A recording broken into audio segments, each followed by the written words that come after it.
தேவன் தன் சிருஷ்டிப்பின் கிரியைகளை முடித்து இளைப்பாறுதலாக 7ஆம் நாள் இருந்தார். அந்த இளைப்பாறுதலை நமக்கு கட்டளையாக தருகிறார். இளைப்பாறுதல் அப்படி என்றால் என்ன? ஒரு நாள் நம் கிரியைகளை விட்டு ஓய்ந்திருப்பதுதான் இளைப்பாறுதல். முடியுமா? முடியாது. நம் மனம் இளைப்பாறுதலாக இருக்காது.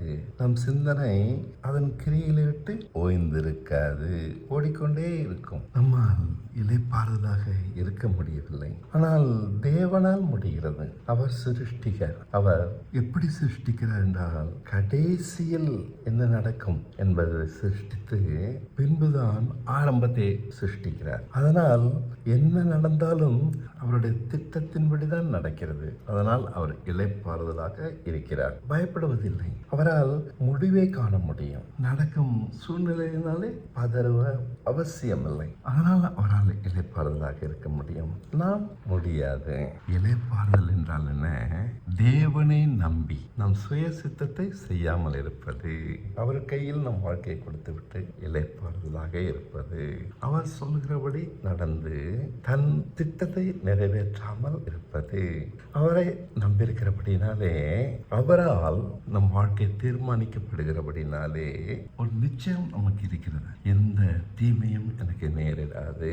அவர் என்னை உயர்ந்த அடைக்கலத்தில் வைத்து பாதுகாப்பார். நான் அவரை நம்பியிருக்கிறபடியால் என்னை தப்பு வைப்பார். இந்த ஒரு நிச்சயம் நமக்கு இருக்கிறது. இதனால் தான் நாம் இளைப்பாறுதலாக இருக்க முடியும். நாம் இளைப்பாறுதல் இல்லாமல் சுய புத்தியின்படி நம் மனம் சிந்திக்க ஆரம்பிக்கிறது. அதனால் அநேக பாவங்கள் வருகிறது, பயங்கள் வருகிறது, கவலைகள் வருகிறது, பரிசுத்தம் கலைகிறது.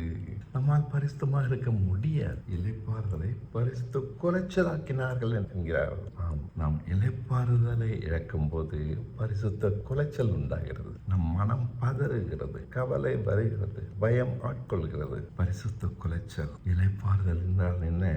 மாம்சத்தின்படி நடப்பாமல் இருப்பதுதான் இளைப்பாறுதல். நம் சுய புத்திக்கு இடம் தராமல் தேவனை நம்பி இருப்பதுதான் இளைப்பாறுதல். தேவன் எதிர்பார்க்கிறபடி பயம் இல்லாமல், ஆசைகள் இல்லாமல், கவலைகள் இல்லாமல் இளைப்பாறுதலாக இருக்கலாம்.